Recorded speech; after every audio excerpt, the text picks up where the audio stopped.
E nós vamos abrir a nossa Bíblia no livro de Ruth, primeiro capítulo. Ruth é um livro pequeno, são 4 capítulos somente, mas hoje eu quero ficar uma reflexão somente no primeiro capítulo.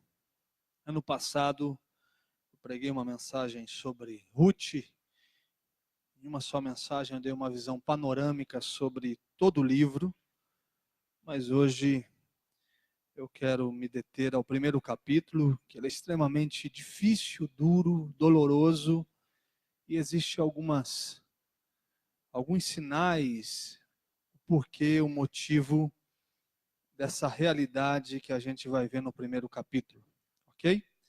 Fica ali depois do livro de Juízes, como se fosse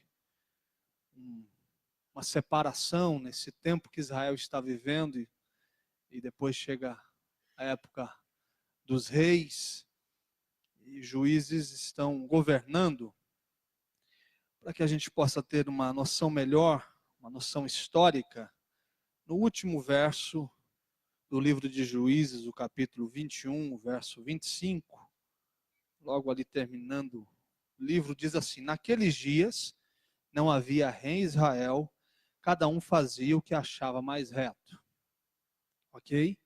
Então aqui já é uma declaração de uma crise política, de uma crise econômica, de uma crise moral, uma crise espiritual, religiosa, ou seja, cada um governa sobre si mesmo. Então essa crise está instalada e isso trouxe sérias consequências para a vida econômica de Israel.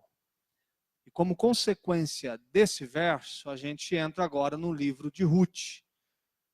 Qual o aspecto desse dado histórico na casa de alguém, na família, naquela pessoa que está ali cumprindo o seu orçamento, mexendo nas contas de casa, tentando rever as coisas. Vamos ver qual é o retrato da família que está vivendo em Israel a partir desse dado histórico do verso 25, do capítulo 21. Nos dias em que julgavam os juízes, houve fome na terra. Primeiro quadro, está percebendo?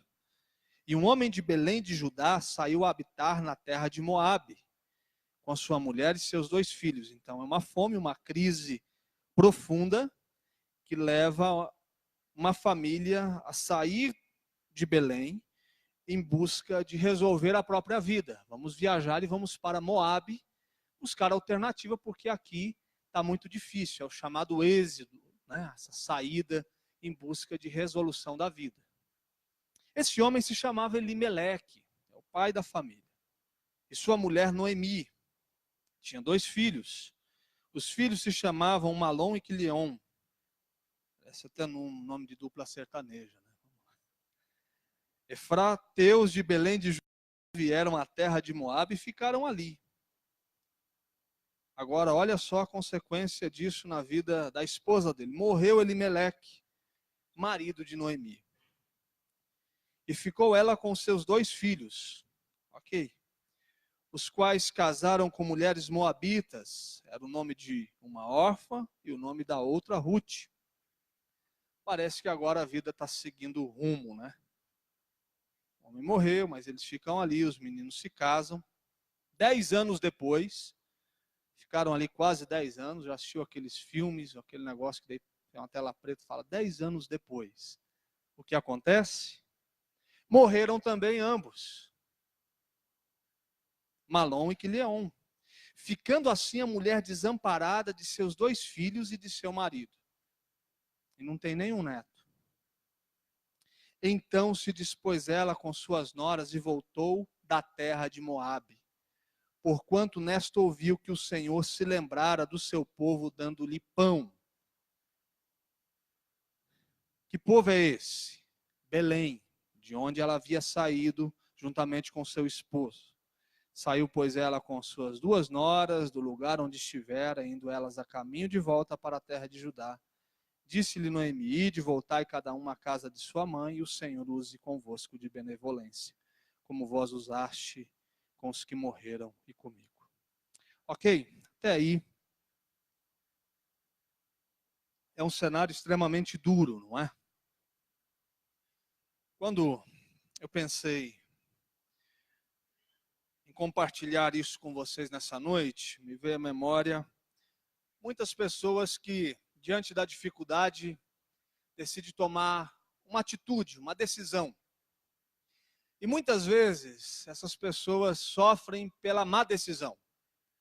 Tem hora que o coração está esperançoso, a motivação é a mais bonita, bela possível, o desejo de ver transformação é uma realidade muito presente, mas quando tomam uma decisão, buscam seguir um caminho, parece que esse caminho piorou as coisas. Quem nunca viveu um negócio assim? A coisa não está boa, não está legal o caminho que decidiu seguir, e de repente você fala, eu preciso mudar a trajetória da minha vida, da minha família, eu preciso mudar os rumos profissionais, emocional, familiar, e decide por um caminho. E aí essa decisão, ao invés de trazer resultados positivos para a jornada, pelo contrário, a situação vai de mal a pior.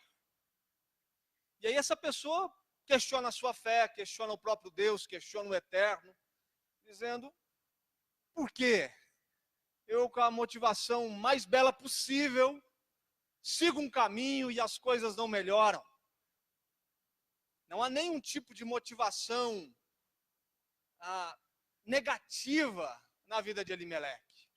É um homem buscando sustentar sua casa de maneira digna. O problema é que, ao partir de Belém, a situação vai piorando. Primeiro, a sua mulher fica viúva, depois os 2 meninos. Me parece que a vida é extremamente dura com as decisões deste homem. Mas se você começar a olhar um pouco para a história, das implicações dessa mudança, você vai ver uma falta de sabedoria naquilo que ele decidiu fazer. A motivação era boa, mas não havia sabedoria. O desejo era espetacular, mas não tinha uma ligação histórica e espiritual com aquilo que Deus havia afirmado às pessoas que viviam em Belém. E essa decisão, por mais bela, aparentemente, aos olhos humanos, ela estava extremamente equivocada no sentido histórico e espiritual. Lógico que no final do livro você vai ver Deus revertendo isso. Mas é sobre isso que eu gostaria de falar com vocês. Sobre sabedoria para tomar decisão quando as coisas não vão bem. Como que a gente lida com a situação delicada, como que existe um olhar espiritual, histórico, cuidadoso. Como que você coloca a palavra de Deus diante daquilo que você está buscando para a sua vida e para o seu futuro.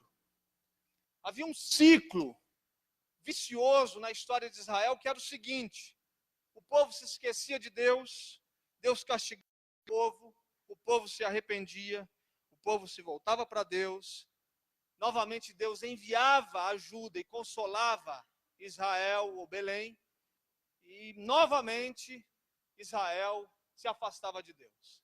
Então o ciclo era esse: se esquece, castigo, arrependimento, volta, Deus alivia o castigo, se esquece de Deus. E é nesse ciclo vicioso, espiritual, que Elimeleque está existindo. E ele está sofrendo o resultado de um pecado coletivo, de um pecado social, de uma corrupção espiritual que estava nas casas, não era uma coisa particular. O castigo não vinha sobre a casa de Elimeleque. O castigo estava sobre Belém. Muitas vezes nós experimentamos sobre isso, o juízo de Deus sobre uma nação, e a gente sofre com isso. Nós, como brasileiros, estamos sabendo muito bem o que é um juízo, um problema social instalado, econômico numa nação, quanto isso afeta a nossa casa, como isso mexe com o nosso emocional, como isso machuca a gente. Agora, a primeira coisa que esse homem decide fazer diante da crise estrutural, social e espiritual que Belém está vivendo é a fuga. E aí a falta de sabedoria se instala. E esse é o primeiro item, ou a primeira dica que eu gostaria de compartilhar com vocês nessa noite sobre como a gente toma a decisão quando as coisas vão de mal a pior. A primeira é você não fugir do caos. É você tomar uma decisão de enfrentar os dilemas da sua vida. Elimeleque é tomado pelo medo, pela insegurança. A decisão de Elimeleque está baseada numa crise e o desejo de resolver a vida do seu jeito, a sua maneira. Ele está dizendo, já que isso é um problema coletivo, um problema social, que está sobre todas as casas, eu vou fugir sozinho, eu vou resolver minha própria vida. Ele não consulta a lei do Senhor, a maneira graciosa que Deus poderia prover sobre a sua casa. Quer ver o que está escrito em Levítico capítulo 25, o verso 35? Para você ver a precipitação desse homem ao fugir, buscando a solução para a sua casa a partir do seu próprio esforço. Se teu irmão empobrecer e as suas forças decaírem, isso daqui é a lei do Senhor sobre os pobres, então sustentá-lo-ás como estrangeiro e peregrino, ele viverá contigo. Havia uma ordem divina para um problema social. Elimeleque não estaria desamparado a partir daquilo que Deus havia deixado para o seu povo. A ordem na construção familiar, na construção social havia sido dada. Mas Elimeleque decide não viver essa realidade buscando resolver a sua própria vida com seu próprio esforço. E aqui a pergunta que eu faço para você é como que você lida com as situações complicadas da sua vida? Você foge? Você desiste? Você não enfrenta o caos, você não enfrenta o mal, o problema, as questões urgentes? Você foge do casamento? Você foge da conversa conjugal? Você foge de olhar no olho? Você foge da crise relacional com seu adolescente? Naquela conversa profunda, madura. A gente tem um homem que é um excelente líder, um exemplo como rei, mas eu jamais queria tê-lo como pai, por exemplo. Davi, um homem capaz de resolver os problemas de uma nação, mas não resolve o problema do coração do seu filho, chamado Absalão. O menino está distante dele, o coração está afastado, e ele não chama o menino para uma conversa. Ele abusa da sua própria irmã, e se vai, e o pai não chama para uma conversa. E depois de morto, ele grita, Absalão, meu filho, Absalão, meu filho, Absalão, meu filho. Porque ele fugiu de uma conversa franca, de olhar no olho, e ele construiu um monstro na sua casa. A nossa tendência cultural é sempre essa. Não, a gente foge da conversa difícil, e a gente vai ali tentando resolver, colocando panos quentes sobre situações das mais diversas. E a gente não busca uma solução a partir da palavra de Deus, da orientação divina, da história de Deus nas nossas vidas. Nós fugimos de situações complicadas. Logo nós decidimos por uma nova comunidade, por uma nova igreja, por um novo lugar. Decidimos por uma nova família, uma nova cidade, um novo casamento. E assim a gente vai levando a vida. E vamos experimentando de consequências terríveis, porque nos falta sabedoria para lidar com o caos, para pisar na situação difícil e dizer, eu vou enfrentar isso daqui. A gente não tem o direito de fugir dos dias cinzas da nossa vida.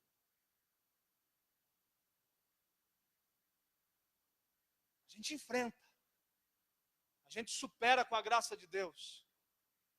Cuidado com a sua fuga diante dos problemas da vida que coloca em risco a sua vida familiar.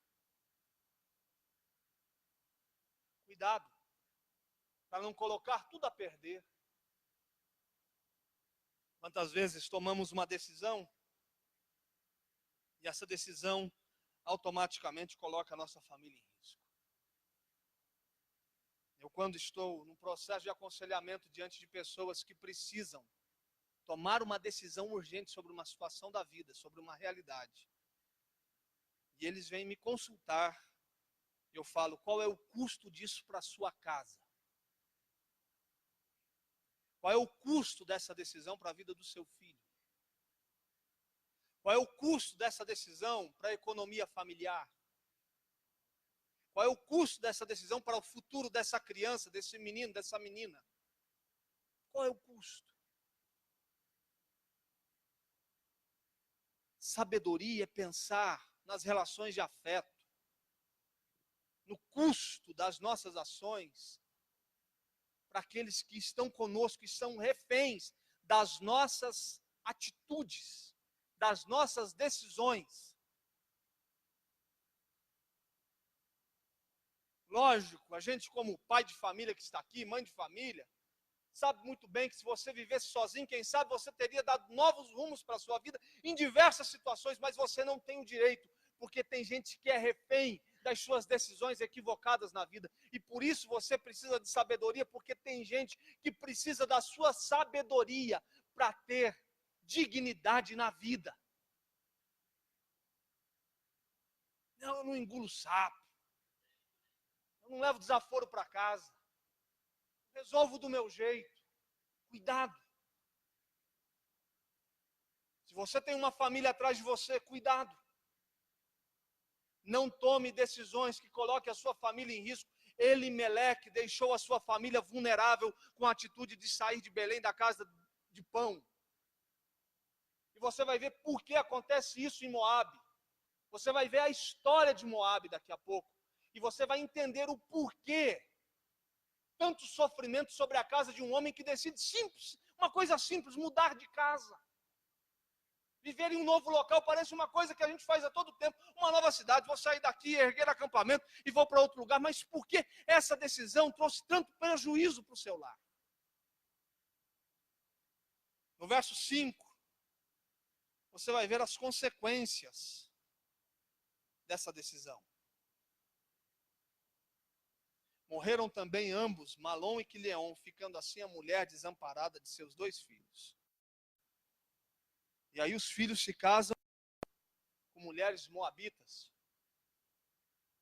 Uma relação aparentemente normal.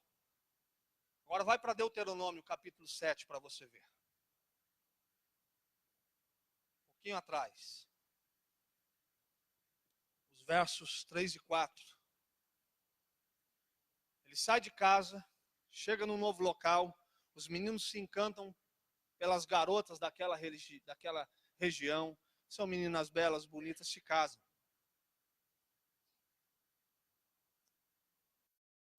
Não contrairás matrimônio com os filhos dessas nações, falando para o povo de Belém. Não darás tuas filhas a seus filhos, nem tomarás suas filhas para teus filhos, pois elas fariam desviar teus filhos de mim, para que servissem a outros deuses, e a ira do Senhor se acenderia contra vós outros, e depressa vos destruiria. Olha as consequências da escolha errada. Eu vou para lá, os meninos se casam, mas havia tanto uma ordem de cuidado de Deus em meio ao caos social, e havia uma ordem de Deus sobre as relações matrimoniais. Dizendo, se vocês não preservarem a pureza das relações matrimoniais, a ira de Deus se acende sobre a casa de vocês. E aí você começa a entender a falta de Elimeleque, o fato de não ter nenhum garoto crescendo, a ausência de Malom e Quileon, E no verso 22, você vai ver uma mulher amarga, solitária, desamparada, olhando para Deus e dizendo: o Senhor decidiu colocar a mão pesada sobre a minha vida. O Senhor massacrou a minha história.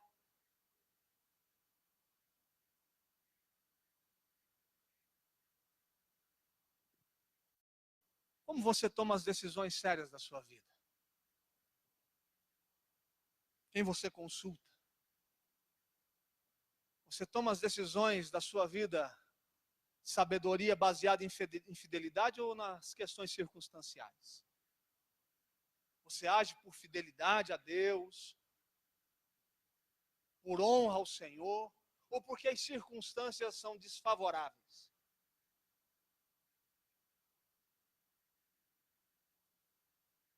Quando você toma uma decisão, o que você está trazendo sobre a sua vida? Sobre a sua casa, sobre o seu futuro?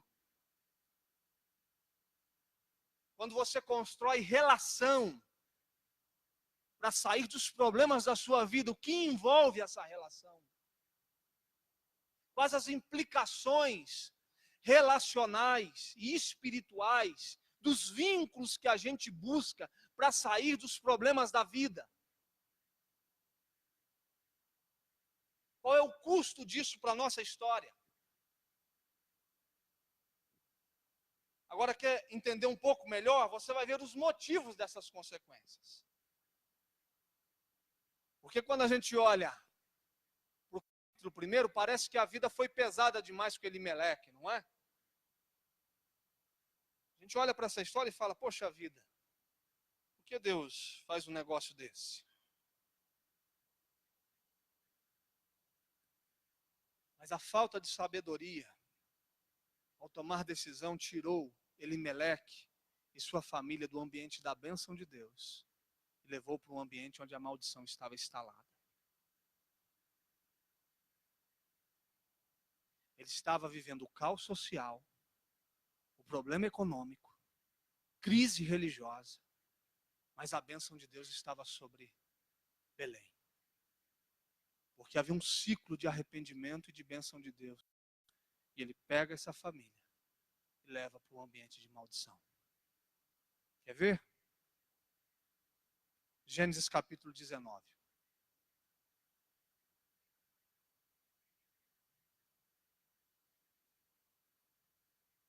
Gênesis 19, do verso 30 até o verso 38, você vai ver a história de Ló. Já está velho, velhinho, acabando a vida. As duas meninas de Ló estão ali na casa, olhando para o pai, sem esposo, sem filho. Aí uma olha para a outra e fala bem assim: eu acho que a gente vai morrer sem se deitar com homem nenhum. Ah, é verdade. O que a gente pode fazer para resolver o nosso dilema? A gente não tem homem e a gente não vai ter filho. Vamos encher a taça do papai. Vamos dar vinho para ele. Vamos fazer ele olhar para a gente e não enxergar a filha, mas enxergar uma musa. Vamos fazer ele olhar para a gente e não desejar dar o colo, mas desejar dar o peito, o abraço, o desejo. Vamos acender o fogo do velho.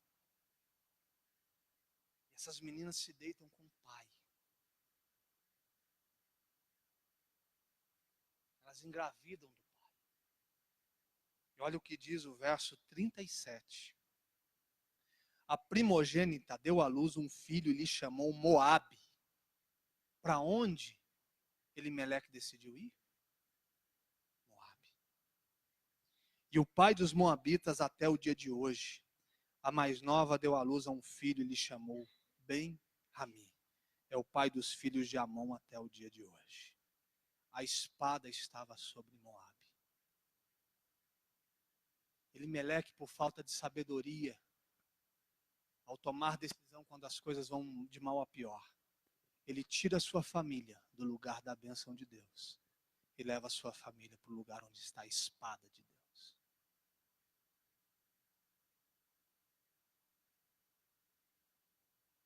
Deus não abençoou Moabe. É melhor viver a ausência de pão em Belém do que a esperança de um futuro em um lugar onde Deus não está. Será que ao tomarmos decisão nós não colocamos a nossa vida em risco? Nós consultamos a Deus para saber se a nossa decisão está relacionada com a bênção de Deus. A aflição de uma família porque um homem decidiu conduzir a história da sua família para um lugar indevido. De Números do capítulo 22 ao capítulo 24, depois você pode ler na sua casa. Você vai ver a história de Balaque e Balaão.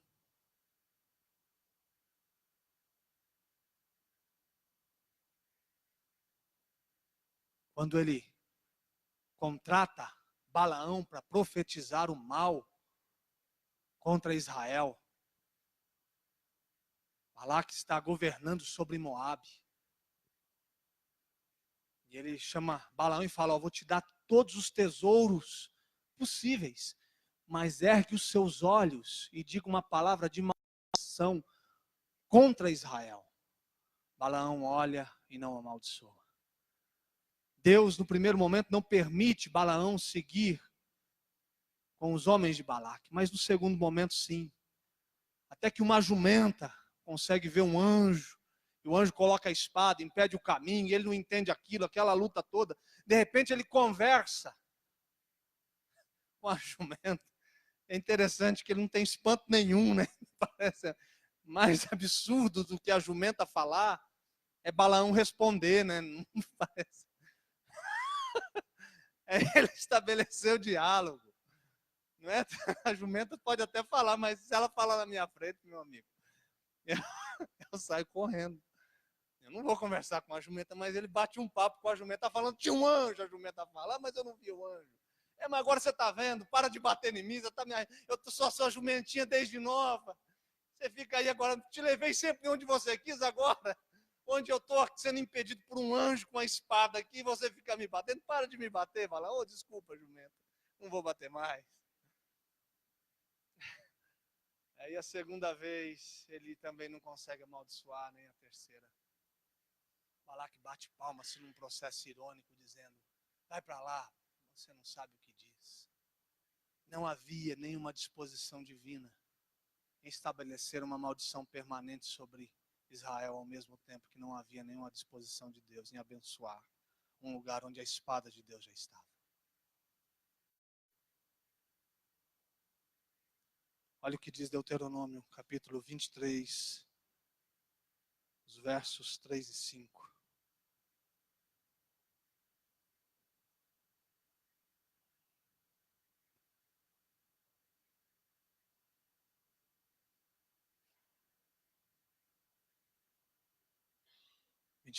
Do 3 ao 5. Nenhuma amonita ou moabita entrará na Assembleia do Senhor. Nem ainda a sua 10ª geração entrará na Assembleia do Senhor, eternamente. Porquanto não foram o vosso encontro com pão e água no caminho, quando saís do Egito, e porque alugaram contra ti Balaão, filho de Beor, da Mesopotâmia, para te amaldiçoar. Porém o Senhor teu Deus não quis ouvir Balaão, antes trocou em bênção a maldição, porquanto o Senhor teu Deus te amava. A decisão de Elimeleque está tirando a sua família da geografia do amor e colocando na geografia da maldição. Essa semana eu tive a constatação dessa realidade. O casamento que eu fiz há uns 2 anos, um dos casamentos mais bonitos que eu fiz até hoje, o ambiente, o local, coisa linda. E de repente, esse casal, irresponsavelmente, tira sua família do lugar do amor e da bênção de Deus e coloca a sua família na geografia da maldição. Resultado, um divórcio, traição de ambas as partes e uma gravidez de alguém que não era o esposo. fruto de uma relação para fora do casamento. As consequências são graves. Olha o que diz Neemias, capítulo 13, verso 1 e 2.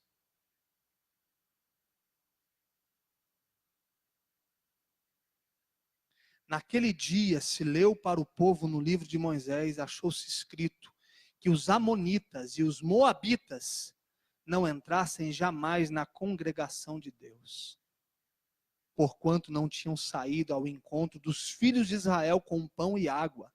Antes assalariaram contra eles Balaão para os amaldiçoar. Mas o nosso Deus converteu a maldição em bênção.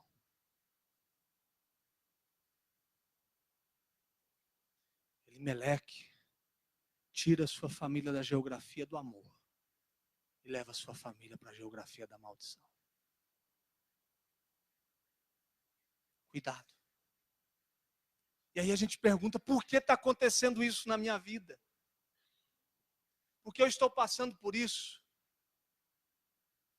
Por que eu tomo decisão com a motivação boa, está cheio de dignidade, cheio de esperança, mas a gente não consegue ver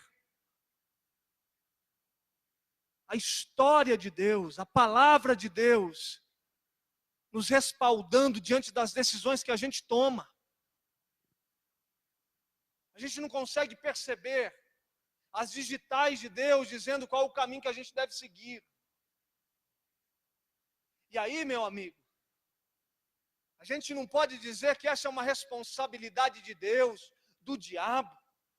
Isso é uma responsabilidade que a gente tem que ter coragem de assumir. Nós trazemos sofrimento para a nossa vida porque a gente decide de maneira errada questões cruciais da vida.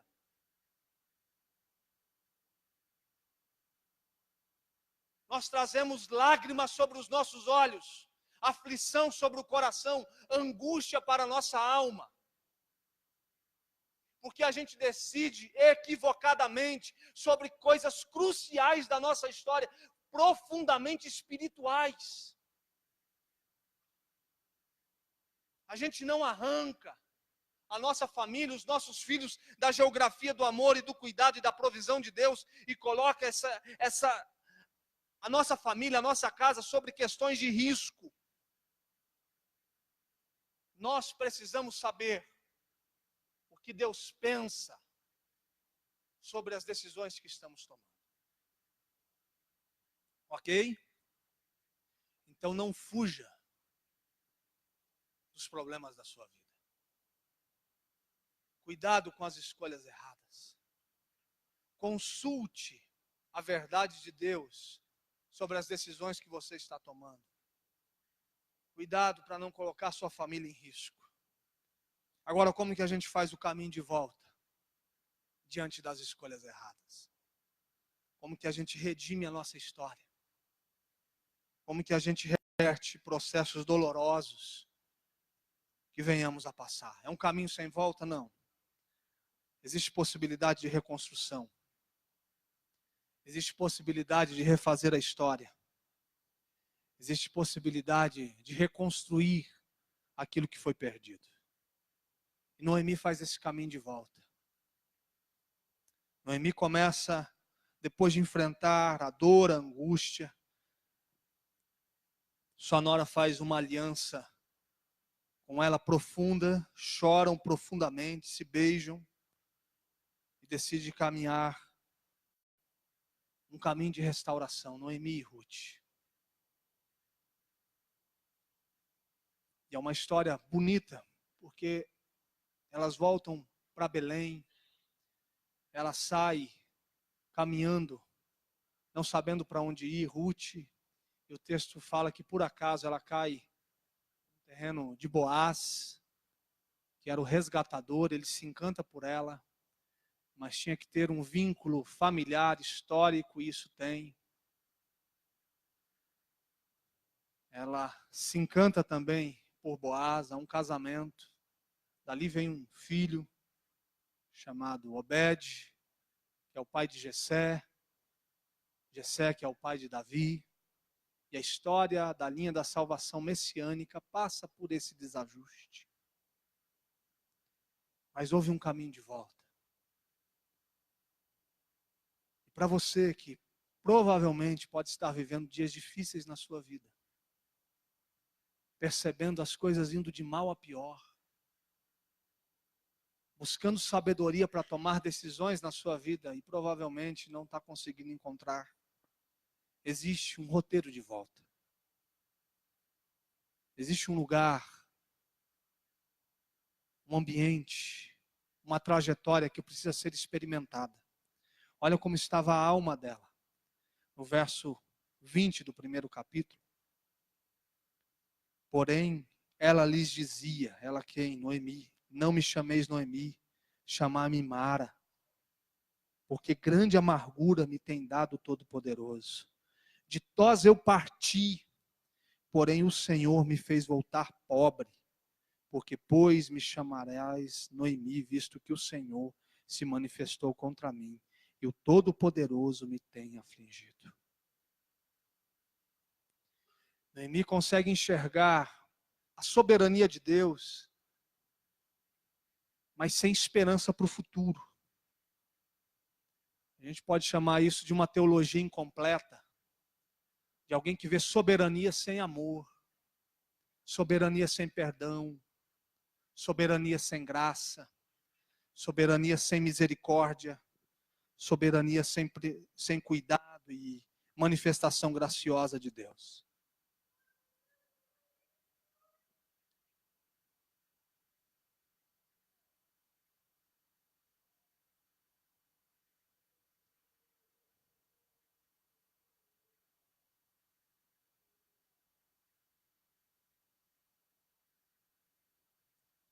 A forma como a gente recomeça a nossa história tendo uma teologia que vai conectar soberania de Deus e amor, graça e perdão.